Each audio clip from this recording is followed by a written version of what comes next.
Bonsoir. Est-ce que j'ai... Non, j'ai pas le focus. Ouais. Alors, je vais faire une conf sur Python Web Development. Le principe de la conf, c'est pas d'être un tuto. Il y en a plein sur le net. Il y a plein de documentation sur plein de frameworks partout. Donc, du coup, le principe, c'est plutôt de vous montrer, de vous donner une overview globale de ce qui se fait, des frameworks qui existent. Voilà, donc quelqu'un qui a jamais fait de Python, quelqu'un qui a jamais fait de web en Python, pour lui montrer par où commencer, qu'est-ce qui se fait en ce moment, etc. Alors pour commencer, on a besoin de Python, évidemment. Quelle version choisir, c'est assez difficile, pour pas mal de raisons. Python 3, ce serait le choix plutôt intéressant parce que bon, c'est le futur. Il y a plein de changements qui sont très intéressants de plein de points de vue. Après, ça reste incompatible pour pas mal de...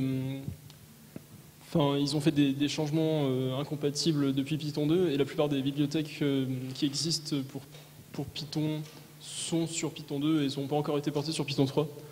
Donc du coup, il faut arriver à faire un choix. Donc faites attention en fait. Si vous savez que vous devez utiliser une bibliothèque, vérifiez que Python 3 la supporte. Et sinon, le choix sûr, ce serait plutôt de faire Python 2. Ensuite, pour setup un environnement de travail, pour installer des bibliothèques Python, on va utiliser pip. C'est un package manager pour les bibliothèques Python. C'est très très pratique et en plus vous allez en avoir très souvent besoin vu que la plupart des frameworks ont plein de plugins, notamment Django. Vous allez vous allez vous rendre compte que la moitié de votre temps vous allez chercher des plugins Django-register, Django-machin. Voilà, donc utilisez pip parce que ça va vous simplifier grandement les choses. Ensuite, Virtualenv, c'est aussi très pratique, ça vous évite d'avoir à installer toutes vos bibliothèques de manière globale. Donc, en fait, c'est mieux d'avoir un environnement avec toutes les bibliothèques dont vous avez besoin pour un projet avec les bonnes versions à chaque fois. Voilà. Sinon, évidemment, vous allez utiliser un gestionnaire de version, enfin, vous prenez n'importe quoi, c'est toujours mieux que rien. Ensuite, là, l'idée, ça va être de connecter son code à un navigateur. Donc, comment on fait pour que, quand un navigateur va demander une page, ça exécute une partie de votre code derrière? Donc, c'est pas comme PHP. On peut pas juste mettre des fichiers dans un dossier et dire au serveur web, tiens, tu fais l'arborescence est là, et ensuite, selon ce que l'utilisateur sélectionne comme URL, tu le rediriges vers le fichier qui correspond. De toute façon, c'est vraiment une mauvaise idée de faire ça parce que c'est pas flexible, que c'est inintéressant et que de toute façon vous allez avoir des problèmes au bout d'un moment si vous faites comme ça. Donc de toute façon, la chose la plus simple si vous commencez, c'est d'utiliser un framework web qui va faire tout le sale boulot pour vous. Votre framework, une fois que vous l'avez choisi, vous l'installez, vous générez le squelette de base qui est redondant. Et vous avez des outils pour ça. En général, Django, Django, c'est le framework qui demande le plus de squelettes, mais vous avez un truc qui va le générer directement. Ensuite, vous allez configurer tout, les bases de données, tout ça. Et ensuite, vous pouvez directement lancer un serveur de dev. Et ensuite, vous pouvez vous mettre à coder directement. Alors, comme framework, il y a Flask qui est très simple, très extensible. Donc, c'est vraiment la base. Il n'y a quasiment pas de code de base. Vous pouvez quasiment dès le début vous lancer dedans. Mais pourtant, c'est très extensible, donc vous pouvez faire quand même énormément de choses avec. Ça marche out of the box. Et donc c'est parfait si vous voulez bidouiller, faites ce que vous voulez avec. Voilà un petit exemple. Donc, ça c'est juste import Flask et ensuite. Ça c'est le système de routage, on verra un peu ça en détail après. Et ensuite, vous voyez que vous avez juste une fonction qui est appelée quand l'utilisateur va sur slash et ça return hello world. Donc ça va être le contenu de la page. Ensuite, ouais, pyramide. Ça aussi, c'est un truc un peu plus gros, c'est bien designé, c'est très documenté. C'est assez minimaliste, mais c'est très complet, donc pareil, vous pouvez faire énormément de choses avec. Là, c'est pareil que Flask, peut-être même mieux. Il n'y a pas du tout de code, de squelette de base. Et il y a énormément d'add-ons qui, un peu comme les modules Django, en fait. Vous allez pouvoir faire plein de trucs avec ces add-ons. Donc ça, c'est un code de base. Bon, c'est peut-être un petit peu plus compliqué que le truc de Flask. Mais bon, vous voyez en gros, là, le système de routage se fait ici. Bon, ensuite, ouais, là, il y a un conteneur de WSGI. Et donc là, c'est la même chose, le Hello World. Bottle, c'est encore plus simple que Flask. C'est juste un fichier, il n'y a aucune dépendance. C'est un truc vraiment très très simple. Genre voilà, l'exemple de Bottle, le truc fait 5 lignes. C'est genre un import, le root, le truc de Flask qu'on avait vu tout à l'heure, ça correspond un peu à ça. Voilà, donc c'est app.root, mais là c'est directement voilà, root, hello world, et ensuite juste le run pour lancer le serveur de debug. Django, c'est complètement l'extrême. L'autre extrême, c'est un truc qui va être énorme, massif. C'est fait spécifiquement pour les trucs, les sites qui vont nécessiter énormément de contenu, les CMS-like. C'est un énorme écosystème de composants, enfin d'add-ons, de modules. Et il y a tout est built-in en fait. Tout ce dont vous aurez besoin du début à la fin est built-in. Donc que ce soit les templates, le système de templates, ils en ont un de base. Le RM, ils en ont un de base. Tout ça, c'est de base dans Django. C'est généralement considéré comme l'équivalent de Ruby on Rails en Python en fait. Ouais, si vous voulez juste bidouiller et commencer comme ça, voir ce qu'on peut faire avec, c'est peut-être pas le meilleur choix pour commencer. Après, si vous voulez directement vous lancer dans un gros truc et vous savez déjà ce que vous voulez faire, jetez un œil là-dessus. Ouais, ça c'est juste un exemple d'un code que j'ai pris sur un projet qu'on avait fait avec des Toré. J'ai juste pris un morceau de code au hasard pour vous montrer juste la puissance du truc. Dans n'importe quel autre langage, vous auriez eu à faire des tonnes de vérifications pour vérifier qu'un utilisateur est authentifié, tout ça. Django, vous mettez un décorateur, login required, et voilà, la fonction marchera que si l'utilisateur s'est authentifié. Après, voilà, directement, est-ce qu'il y a eu un post, il y a aussi un truc pour les formulaires, donc du coup les formulaires, vous n'allez pas les écrire à la main, vous allez directement dire, là je veux un entier, un texte, une date de naissance, tout ça. Et ensuite, vous appelez directement une méthode isValid, donc vous n'avez pas à faire les vérifications à la main. Et vous pouvez directement genre, enregistrer avec votre ORM le truc dans votre base de données. Et voilà, et c'est fini. Donc ça, c'est quand même, enfin, juste, ce qu'il y a dans cette slide, c'est un truc qui est vraiment gros. Enfin, dans n'importe quel autre langage, dans n'importe quel autre framework, ça aurait passé, enfin, il aurait fallu beaucoup plus de code que ça. Donc c'est pour vous montrer un peu ce qu'on peut faire avec Django. Voilà. Bon, il y a d'autres trucs, Web2Py, c'est un truc vraiment minimaliste. Bon, je connais pas trop, donc je vais pas m'attarder dessus. Le mode Python d'Apache, ne l'utilisez pas, il marche pas. Enfin, il est fini, quoi. Il est deprecated depuis des années, plus personne ne le maintient. Vous pouvez faire ça manuellement avec CGI ou WSGI. WSGI, c'est spécifique à Python. CGI, c'est pour exécuter n'importe quel fichier. Enfin, si vous voulez savoir comment ça marche derrière vos frameworks qu'ils font, c'est peut-être intéressant de vous intéresser à WSGI, mais si vous voulez juste faire un site comme ça, vous n'êtes pas obligé de commencer par ça. Ensuite, donc, la structure de votre projet. Donc déjà le routage, c'est un peu ce qu'on a vu avec les slash. Donc, c'est pas comme PHP, je vous l'ai expliqué, c'est pas juste vous mettez des fichiers dans un dossier, vous dites à Apache pointe sur ce dossier et fais ce que tu... Enfin, sélectionne le script à exécuter, parce que ce serait vraiment impossible si on avait ça, c'est pas flexible du tout. Là c'est... ouais, on peut décider exactement, en fonction d'un pattern d'URL, enfin genre... L'utilisateur va rentrer une URL, donc il y aura dans sa requête un pass genre /exemple/machin, et à partir de ça, vous allez matcher cette route avec quelque chose et vous allez relier une portion de code, donc une fonction ou quelque chose comme ça, directement à cette route. Et cette route va prendre en fait certains paramètres de la fonction.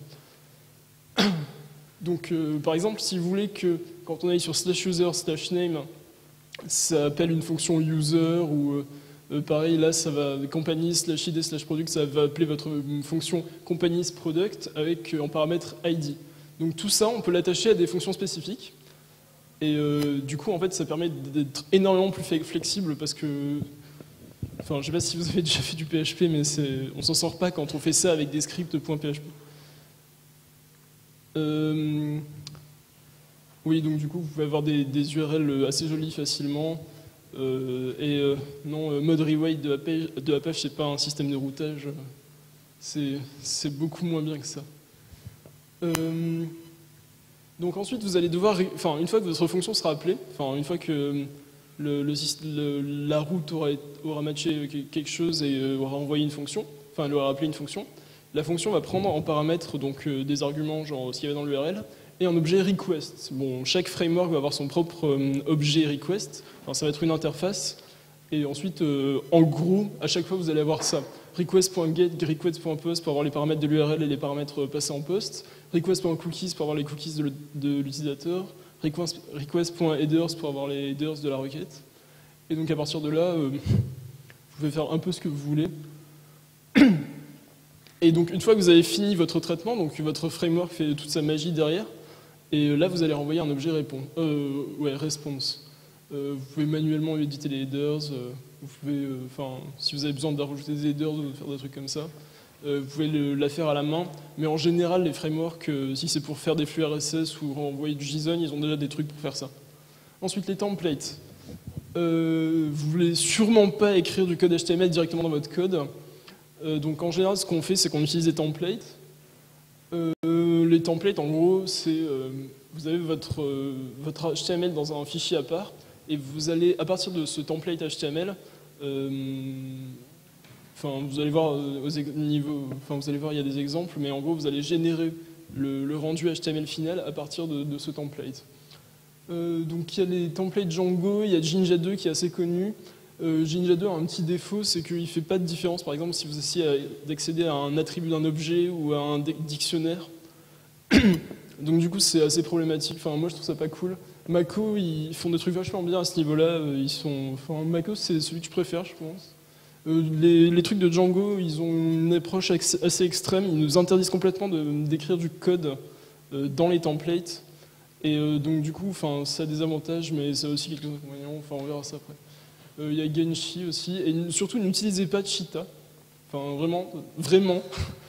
Cheetah, c'est de la merde. Non, mais vous irez voir.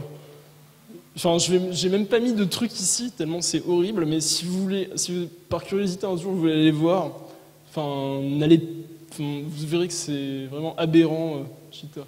Bon, ça, c'est un exemple de template, je crois que c'est Jinja que j'ai pris. Donc en gros, voilà, vous générez le boilerplate de votre page, et là, vous allez avoir un truc genre for item in navigation. Et donc ça, c'est des paramètres que vous allez passer à votre template quand vous allez le générer. Donc là, en fait, ça va vous générer une liste d'items directement. Donc avec le contenu de l'URL de l'item et son contenu. Donc du coup, ce que vous allez faire au bout d'un moment quand vous allez générer des templates, vous allez vous demander est-ce que ce que je fais là, ça doit être dans le template ou est-ce que ça doit être généré dans ma fonction et ensuite envoyer à mon template. Donc ça, c'est un débat qui est super vieux. Donc essayez de juste... si vous pensez que c'est ce qu'il faut faire, faites-le. Si vous hésitez, essayez de minimiser le temps que vous allez passer dessus parce que bon, ça ne vaut pas forcément le coup. Voilà. Essayez de garder la complexité hors de vos templates, mais si vous n'y arrivez pas, si vous trouvez ça plus pratique de ne pas le faire, ne le faites pas. Ensuite, comment gérer les données que vous allez recevoir dans votre framework? Bon, déjà, l'encodage, c'est un des gros problèmes. Je vois très très souvent des gens qui ont des questions sur des chaînes IRC qui disent « Tiens, j'ai un problème d'encodage, genre ASCII codec cannot decode byte at position, machin ». Quand vous avez ça, et que vous ne savez pas ce que c'est, alors, en général, ce que vous allez faire, c'est que vous allez essayer de rajouter des points décode et des points encode partout, et ça va toujours pas marcher, ou ça va rendre le truc pire. Donc du coup, la première chose à faire, c'est d'apprendre comment marche un encodage. Oui, en plus, si vous utilisez Python 2, c'est encore pire, parce que là, c'était vraiment n'importe quoi, le système d'encodage. Donc, ce que vous allez faire, la première chose à faire, c'est d'apprendre comment marche Unicode, et ensuite comment Unicode est implémenté dans votre langage. Donc si vous utilisez Python 3, c'est facile. Par défaut, tout est en Unicode, et donc du coup, à chaque fois que vous allez faire des entrées-sorties, vous allez devoir l'encoder. Donc votre chaîne que vous avez écrite dans votre Python, vous allez faire un point encode dessus, et quand vous allez le récupérer depuis un flux, vous allez faire point decode. Donc ouais, si vous ne savez pas trop comment marche Unicode, je vous conseille cet article de... Enfin, je sais pas, vous devez sûrement connaître le blog Julian Software, et cet article est très intéressant, il explique en gros la base d'Unicode, comment ça marche. Et oui, surtout ne faites jamais, genre, s'il y a un problème d'encodage qui vous emmerde, ne vous dites jamais, bon bah je vais enlever tous les octets qui sont pas complètement ASCII, c'est une mauvaise solution, à partir de là ça commence à devenir n'importe quoi, c'est le début de la fin si vous faites ça. Les XSS, là c'est un peu la partie sécurité, genre, donc, ouais, tous les systèmes de templates vont échapper le HTML par défaut. Donc du coup, si vous mettez directement des entrées de l'utilisateur dans vos templates, ça va automatiquement l'échapper pour que ce soit pour qu'il y ait des balises, pour que ce soit pas interprété comme de l'HTML. Donc pour la plupart du temps, vous n'avez pas besoin de vous inquiéter du XSS, sauf des fois où vous en avez besoin. Des fois, vous avez besoin de le mettre à off parce que vous devez mettre du HTML que vous avez généré dans votre Python. Bon, là, ça devient un peu plus compliqué et je vous conseille de regarder dans les frameworks que vous utilisez, lisez la doc et regardez comment ça marche. Ouais, bon sang, on peut passer. Pour débugger, ouais, la plupart de vos frameworks ont un truc de base pour débugger. Donc quand tu auras une erreur 500 ou un problème, une exception levée dans votre code, si vous êtes en mode debug, vous allez avoir une stack trace qui va vous expliquer en gros où est-ce que ça fail, quelles sont vos variables locales, etc. C'est très pratique pour debug. Juste, n'oubliez pas de l'enlever quand vous passez en production, parce qu'il peut y avoir des informations sensibles là-dedans. Il y a même des frameworks qui nous laissent exécuter du code, et s'il y a ça qui passe dans un truc de production, ça ne va pas le faire. Ensuite, les sessions. Tous les frameworks ont un support pour les sessions. Vous n'avez pas besoin de vous embêter avec ça. Donc, en gros, ils stockent un token de session dans les cookies et ils le stockent la session correspondant dans la base de données. Donc, vous, en fait, ce que vous avez, c'est comme interface, c'est directement un dictionnaire. Vous mettez toutes les données que vous voulez là-dedans et bon, après, ce sera gardé dans la session. Et oui, donc du coup, pour les histoires de... pour les gens qui sont connectés avec des sections et pour éviter les CSRF, la plupart des frameworks ont déjà des protections contre ça. Donc du coup, vous n'avez pas trop besoin de vous en soucier. Genre en Django, à chaque fois que vous avez un formulaire, vous devez rajouter un tag CSRF token. Comme ça, il n'y a pas quelqu'un qui peut se servir de la session de quelqu'un d'autre pour envoyer des données. Voilà. Les bases de données. Pour débugger au début, le mieux c'est d'utiliser SQLite. C'est juste un simple fichier, donc c'est vachement simple à configurer, il n'y a pas de permission, il n'y a rien, vous donnez un fichier et voilà. Mais bon, par contre, ça gère une requête à la fois, c'est un fichier quoi.